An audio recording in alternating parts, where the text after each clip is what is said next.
قولي هذا واستغفر الله لي ولكم. الزيتوت هذا الاخوانجي الخبيث خلاص مبلوكيني، وانا زعما ما كنشدو لا من قريب ولا من بعيد، ولكن قال واحد الكلام ديال ولاد الحرام ديال الاخوانجيه المتعفنين سياسيا ودينيا وحتى عقلانيا. قال كلاما واتهمنا نحن الذين ندافع عن التراث ديالنا والحضاره ديالنا، اتهمنا بالبغال، وصفنا بالبغال، وصفنا القفاطجيه ولا القفاطنجيه ولا شنو، والزلايجيه والوطنجيه. هذه مصطلحات خطيره وخطيره جدا. خليكم تسمعوا شنو كيقول ونرد عليه انا بالمنطق ديالو بطبيعه الحال. اسمع. De ce carton soulève des irrégularités qui nous imposent de réfléchir. Où va ce comité si on continue à être aussi tolérant? Nous avons relevé avec une très vive préoccupation irrégulière Que toutes les informations du Maroc devaient être. Nous soulignons que les débats est exempt de toute tentative. اجتماع في اليونسكو، الزوج بغال متضاربين على شكون القفطان نتاعو. القفطان تاعنا، قفطان اللباس هذا تقليدي للمرأة، هل هو جزائري أو مغربي؟ هذه بعد معارك زليش ومعارك الكسكس ومعارك يعني لما يكتب تاريخ هذه المرحلة يقولوا أن في وقت كان العالم يتأهب لحرب عالمية ثالثة واضطرابات هائلة، كانوا الزوج بغال اللي في الجزائر والمغرب كانوا يتصارعون من له الحق في المغرب، واضطرابات هائلة، كانوا الزوج بغال اللي في الجزائر والمغرب كانوا يتصارعون من له الحق في القفطان وفي الزليج وفي مانيش عارف هذيك هذا التقليد أو ذاك التقليد. لا كيهضر على كلهم، كل من يدافع على قضيه القفطان المغربي او القفطان الجزائري او هادشي هذا. وصف هذاك الطرف الجزائري ماشي شغلي انا ما يهمني اختي ناجيه والمغرب. هذه هي هذو الزلايجيه من الجهتين والقفاطنيه من الجهتين. ف لم تبقى على شكل الذباب او بعض الوطنجيه في المغرب والجزائر، لا، اصبحت في المنظمات الدوليه. المنظمات الدوليه ما فيش منظمه دوليه اليوم لا يتصارع فيها، واحيانا بالدبسه. قبل عام ونص ولا شفناها بالدبسه، دبلوماسي مغربي جبد الكرسي بصحراوي تاع البوليزاري، وجا دبلوماسي جزائري ضرب ونطاح الى اخره. شفنا في وقت الاضطرابات العالميه والقلق العالمي واوروبا مرعوبه من روسيا وامريكا تتحالف مع روسيا ضد حلفائها الغربيين، والالمان يحضرون في مواجهه روسيا. بالمناسبه يعني وقع في تسريب لخطه المانيه مع الحلف الاطلسي في 1200 صفحه، كيف يجب ان تقود المانيا اوروبا لمواجهه روسيا. والبريطانيين يقولوا بان الروس يحضرون لضربنا، وفرنسا تقول بان الحرب قادمه. في هذا الوقت الزوج بغال ولا ننزه واحد منهم يتضاربوا على القفطان ويدخلوا فيها الشباب والذباب الى اخره. لكن الحقيقه اني فوجئت وكم سعدت بهذه المفاجاه. لكن بالمناسبه المافيا العسكريه هزمت في موضوع القفطان، واليونسكو واحد الشكل هكذا راهو هذاك نعطوه للجزائر. يا ولدي القفطان جزائري ومغربي، والزليج جزائري ومغربي، والكسوس جزائري ومغربي، واحنا في الحقيقه شعب واحد، والاستعمار برك قسم بيناتنا، والقبائل المغربيه تعيش في الجزائر وصار مغربيه عاش في الجزائر وتعيش، والعكس صحيح. يا ولدي احنا شعب واحد.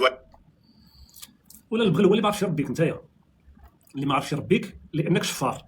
وكون كنتي راجل كون رديتي الفلوس غير الامير دي زيد انك شفرتي له القناه ديالو وبلوكيتيه وديتو له كاع المداخل ديالها وما رديتيهالوش. انت اولا قلت الترابي، قلتي الوطنجيه بحال داك الاخوانجيه لانك لا تؤمن بالوطن وتعتبر الوطن مجرد حفنه من تراب عافن، وتعتبر بانه لا وطنيه في الاسلام.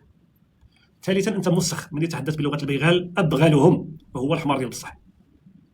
رابعا انك كنت جزء من هذا البغال هذا المنظومه الفاسده، وكنت في السلك الدبلوماسي ديال الجزائر، وكنظن كنت واش نائب السفير ولا في ليبيا ولا انت، يعني انت ابغل واحد في هذه المنظومه هذه، وانت اكلبهم وانت اوسخهم، لانك لا قيمه لك، لانك لا تعطي القيمه للتاريخ ديال الناس، ولا تعطي القيمه للحضاره، ولا تعطي قيمه للهويه، ولا تعطي قيمه للتراث، لانه لا تراث لك، لانك انت مجرد ولد حرام ومجرد خبيث ومجرد حمار. حينما تصف الناس بالبغال انت حمار، لانك تصف حتى ملك البلاد بهذا الوصف هذا، لانه يدافع عن التراث ويدافع عن الهويه، وجعل بان التوجه الدبلوماسي ديال المملكه المغربيه يتجه للمحافظه على التراث ديالو والحضاره ديالو. اذا انت حمار، واللي ما عرفش يربيك احمر منك، وانت لص، وانت سارق، وانت خوانجي، وانت لا تؤمن بالاوطان، وانت انقلابي، وانت متطرف وتنتمي الى تنظيم المتطرف. هذه بعدها، هذه الاولى. ثالثا نحن لسنا شعبا واحدا. انا واش باغي ترد نشعب صحه، شعبا واحد صحه؟ احنا ماشي شعب واحد. لا اله الا الله محمد رسول الله. ارجع اصاحبي، ارجع لجميع المقولات، ارجع ماكس فيبر كيقول لك الشعب ليس معطى طبيعي، بل هو بناء تاريخي وسياسي. راه ماشي غير مجموعه ماشي براس راك شعب واحد. اسبانيا وفرنسا ماشي شعب واحد، واخا محدين. لان التراكمات التاريخيه ديال هادو شيء والتراكمات التاريخيه ديال هادو شيء. فرنسا والمانيا ماشي شعب واحد، هادو تراكماتهم التاريخيه شيء وهادو تراكماتهم التاريخيه شيء اخر. روسيا وكازاخستان ماشي شعب واحد، الصين وكوريا كاملين العينين مجبدين ماشي شعب واحد، لان الشعب هو مصطلح سياسي وليس مصطلح جغرافي. هادشي اللي خصك تفهم. شعب اللي هو راكم لقرون قبل مجيء بوليدس الأكبر وقرون بعد بناء الدولة المغربية الإسلامية في بعدها الديني والسياسي، ماشي هي ما كان والو. ما عرفت انا فاش كنتجمعوا، انا ما فهمتش. انا الا كتعرفوا الاخوان شي تشابه، انا عايز ما نقرا، ما لقيت انا التشابه. ما كاينش الشعب كاع، ما كانش في الجزائر المدينه اللي كنهضروا عليها اللي يكونوا هناك شعب، ما كانش. هي كل شيء عاد قريت ذاك النهار. حمدان خوجه هذا عاش تزاد وكبر ورحل من الجزائر، قال كانت قريه صغيره مسلمه فيها جامع واحد. شنو شعب؟ واش تقارني مع الشعب؟ مع وجده؟ تقارني مع فاسو، مع تازا، مع نكناس، مع الريف، مع مراكش، مع الرباط، مع طنجه، اللي قرون وقرون الممارسه السياسيه والدبلوماسيه واليهود والمسيحيين والمسلمين وروينا الكحله. ما يمكنش تقارني معك اخويا. انت فين وانا فين؟ احترامنا للاخوه في الجزائر. حنا عندنا تراكمات سياسيه ديالنا بوحدنا، عندنا احساس بالانتماء لواحد التاريخ ديالنا، عندنا ما يسمى بالهويه اللي هي الانجازات المشتركه اللي رياليزيسيون اون كومون ديالنا، ما داخلينش فيها نتوما. ما خدعنا حتى شي استعمار في التاريخ ديالنا، وانتم 20 قرن ديال الاستعمار. العجينه ديالكم ماشي هي العجينه ديالنا، مبدلين. انتم لستم حتى شعبا متجانس. راه كيقول لك انت حمدان خوجه شكون اللي كان في الجزائر؟ قال لك جاو الناس من الاندلس غادي يكونوا 100% مغاربه، وجاو الاتراك مع شويه الاهالي وخلطوا واحد الخليط. ومازال هذا الكتاب هذا غيقول لك هضره خايبه كاع، حشمت نقولها انا. مازال غيقول لك الاتراك هما اللي يحسنوا لكم النسل تحسن مع الاتراك. يهضر معاه. دونك حبيبي لا والف ولا ما بيننا ولا بينك، لا تاريخ لا عادات لا تقاليد لا تراث لا حضاره لا هويه لا والو. احترامنا للجميع، كذلك احنا في تونس ما بيننا ولا بينهم اش كيجمعنا مع الاخوه المصريين حتى حاجه. اييه حتى حنا شدنا العروبه والاسلام مسلمين، لا اله الا الله محمد رسول الله. قصه صغيره لا يا الاتراك راه مسلمين حتى هما، ايرانيين راه مسلمين. واش الجبل المصري واحد من بلوجستان مسلم سني داخل ايران ما عنده علاقه. الشعب البلوشي شعب والشعب المصري شعب، جمعهم لا اله الا الله محمد رسول الله. اسيدي ما اختلفناش على هذا الشيء، ولكن كنفهم الله كيقول لك وجعلناكم شعوبا وقبائل لتعارفوا ان اكرمكم عند الله اتقاكم. قال لك شعوب، ما قال لك شعب واحد. تا باغي فوق الله باغي لا شعب واحد، وهذا مصيبه كذا. هنا هذا الموضوع ديال الشعب. غنرجع لكم ذاك الكتاب ديال ويليام شارل القنصل الامريكي في الجزائر 1816 و 1824 دار واحد المذكرات. نشوف هذا الشعب هذا شنو كيقول عليه السيد هذا اللي كان قنصل تماك دوز 8 سنين. غنمشي ندير لكم بعض المقتطفات لان المقتطفات هضرت عليها في لايفات اخرين. غنشوف غير ما جد واستجد من خلال قراءه ثانيه. كيهضر كيهضر كيقول شكون اللي كان حاكمكم؟ شعب واحد. اسمع شعب واحد. صفحه 50 51 سمعوا الهضره. قال لك ان المبادئ الاساسيه التي تقوم عليها حكومه الجزائر تتسم بصفات غريبه كما قال لك محمد نجم. قال له دي دول شنو قال لهم؟ كيكريتيكا مسخوط الصعيده. قال له دي الناس غريبه. قال له الناس غريبه. ها هو اللي قال لك تتسم بصفات غريبه. واذا استثنينا حكم الممالك لمصر، الممالك سيف الدين قطوز وكسميتو شكون اللي كان مع قطوز الاخر. لكن المبادئ الاساسيه التي تقوم عليها حكومه الجزائر تتسم بصفات غريبه بين الناس. واذا استثنينا حكم الممالك لمصر، قال فانا لا اعرف مثالا لهذه الحكومه في التاريخ الحديث. قال الناس اللي حكموا هذه البلاد هذه، قال انا ما عمري القنص عرفت بحالو. ويليام شارل القنصل الامريكي في الجزائر، المذكرات ديالو راه كاينه بي دي اف تقدروا تلقاوها صفحه 50 غنقلبوا صفحه 51. كيوصف هاد الناس اللي كانوا كيحكموا الجزائر 315 عام. قال لك ان عصابه من المغامرين الاجانب قد استولت على سلطه السياده واستحوذت لنفسها وحدها على جميع الوظائف الحكوميه وعلى جميع مصادر الربح والثروه تحت اشراف الحكومه التي يشكلونها هم انفسهم. وهذا النوع من الحكم توجد له امثله. واما ان تحرم مؤسساتها حتى الاطفال الذين يولدون لهم كيهضر على الكولوغليه كراغلا في البلد اي حظ من الاعتبار والشرف والمال والثقه، ويبقى كل ذلك وقفا على المغامرين الذين يجندون من الخارج، فهذا هو الشيء الغريب حقا. قال لك انا اول مره كنشوف واحد الحكومه كيهضر على حكومه الاتراك في الجزائر اللي هي كتستافد والفلده ديال الكبد ديالها لا تعترف بها. قال لك هذه انا ما عمرني شفت القضيه هذه. ما الكراغلا ما كانوش لا حظ لهم بالحكم، حتى لهم داروا واحد الثوره سميتها ثوره الكراغلا كينغ دراغون. ميرسي بوكو.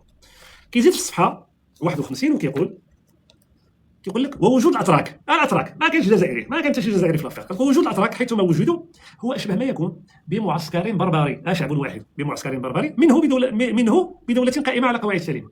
قلت ما كاين لا دوله لا والو، معسكر بربري. ومن هذه الزاويه تعتبر حكومه الاتراك في الجزائر الشعب الواحد نموذجا لحكم الشعوب الاخرى التي تنضوي تحت هذه الامبراطوريه. زعما العثمانيين هكذا كاينين. في نفس الصفحه شحال واحد خدع الجزائر، شحال واحد خدعها قام بالاخداع 4000 واحد. طبعا حكموها 3 القرون و15 عام. قال لك الجيش التركي المرابط للجزائر قلنا قلما كان في الاونه الاخيره يتجاوز 5000 جندي وضابط، وهو في الوقت الحاضر قد هبط عدده لاسباب معينه الى 4000. 4000 اتقوا فيكم السم. الصفحه 52 كيقول لك ملي كيجيو هاد الناس هادو شكون هما اللي حكموا الجزائر؟ شعب واحد. اسمع، شعب واحد. قال لك الجيش التركي في الجزائر يحتفظ بكيانه بتجنيد الجنود في الشرق، ومعظم الذين يقبلون الانخراط في سلك الانكشارية من الأشرار الذين يخرجون من السجون وينتمون إلى أحق الطبقات الاجتماعية في تلك البلاد، يعني في الشرق، قسطنطينة، إزمير وهادشي، أحق الطبقات الاجتماعية. شعب واحد. كيقول وحكومة الجزائر تحتفظ بوكلاء لها في القسطنطينية وفي إزمير، مهمتهم جمع الجنود وتجنيدهم واستئجار السفن لنقلهم إلى الجزائر. وهنا كيقول واحد المؤرخ جزائري خاف على سميتو نعاود عليها، كانوا كيطمعوا باش كيقول لهم اش كاين في الجزائر، علاش نمشيو من هنا للجزائر؟ اش كيقولوا هناك النساء الحسنوات، باش كانوا كيجيبوهم الجنس وصافي. الصفحه 54 كيقول لك شعب واحد جاب، كيقول لك شعب واحد، كيقول لك هذا احد الطبقات الاجتماعيه، كيقول لك لا يرضى انك تساويه بالاهلي ولد البلاد. يقول هذا الشرير خريج السجون احد الطبقات الاجتماعيه لا يرضى ان تقارنه بالاهلي. فيقول واحط الأتراك قدرا وأوضعهم شأنا يرفض باحتقار أي فكرة للمساواة بينه وبين الأهالي. والنظرية التي تعلمها الأتراك جيلا عن جيل والقائلة بأن التركي ولد ليحكم ويتولى عجلة القيادة والجزائري والأهلي ليخضع، فقدت مع الوقت بعض ما تنطوي عليه من الدناءة، ولم تعد الآن سوى مبدأ سياسي عام. أي ماينو العمارينو أرزقينو إفتاء ناري. شنو كلمة القنصلية؟ شنو كلم هاد الفكرة ديال التركي يحكم والأهلي والجزائري يخضع. قال لك فقدت مع الوقت بعض ما تنطوي عليه من الدناءة، ولم تعد سوى مبدأ سياسي عام. قال لك هذا الاستعلاء وهذا الدناءة وهذا التجبر وهذا الوسخ، قال لك مع المدة جاوز هذا الوسخ. قال لا مبدأ سياسي، ولا مبدأ سياسي ديال أن التركي يحكم، التركي الذي ينتمي إلى أحد الطبقات الاجتماعية، شرير، ردي سكون كما كيقولوا المصريين، مدوز السوابق، مرون، المسخ، ما عنده لا من لا دين. هذا كيجي كيحكمك انت وكيحكلك نفك مع الارض، ومع المده ولا هادشي هذا مبدا سياسي عادي. قال لك ما بقاتش شي حاجه سميتها الدناءه. شعب واحد. انا ما عمرني شفت المغاربه دازوا عليه بحال هكا. يستحيل انا شي واحد دوز على المغاربه هادشي ولا دوزوا على شي شعب. اخويا ماشي شعب واحد. واخا الصفحه 54. الصفحه 55 كيقول لك التركي له الاسبقيه على الاهلي القبيلي الدل. كيقول لك والتركي في كل مكان له الاولويه ومكان السبق على الاهلي الجزائري، والجزائري ينحني بكل خنوع امام التركي. الملك شعب واحد.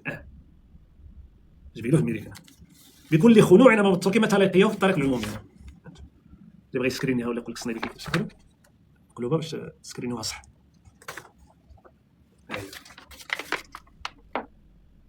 والتركي في كل مكان له الأولوية ومكان السبق على الأهلي الجزائري، والجزائري ينحني بكل خنوع أمام التركي متى لقيوه في الطريق العمومي. يعني كيلقاه في الطريق أحباط المعلم، أركع ولد عمي اركع. شوية ما يقولوا اقرأ، آخر كل ما أنا بقارئ. صفحة 56 ناري هنايا يجرح المشاعر ديالو والله العظيم، إلى كينغ دراغون إلى يجرح المشاعر. ولد الحرام هادي ويليام شارل مسخوط مصيبه كامله. الكتاب الاخوان اللي كيقلبوا على الكتاب اللي بغى يقرا راه كاين في الانترنت الاخوان.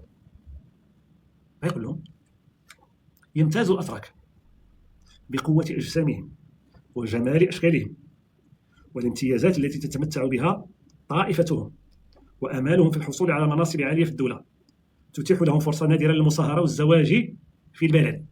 كيجيو زواونين عينيهم خضار قادين الوجه زوين، ماشي بحالنا انا. شوف النفس كيدير، شوف الفم كيدير، شكون يديك شكون يديك. قالك تتيح لهم فرص نادره للمصاهره والزواج في البلد. قالك وهذا الاختلاط في العرق نجم عنه تحسن ملحوظ في هذا الجنس، وذلك فيما يتعلق بالخصائص الجسميه والاخلاقيه معا. اسمع مذكرات ويليام شارل الخي سعيد. قال لك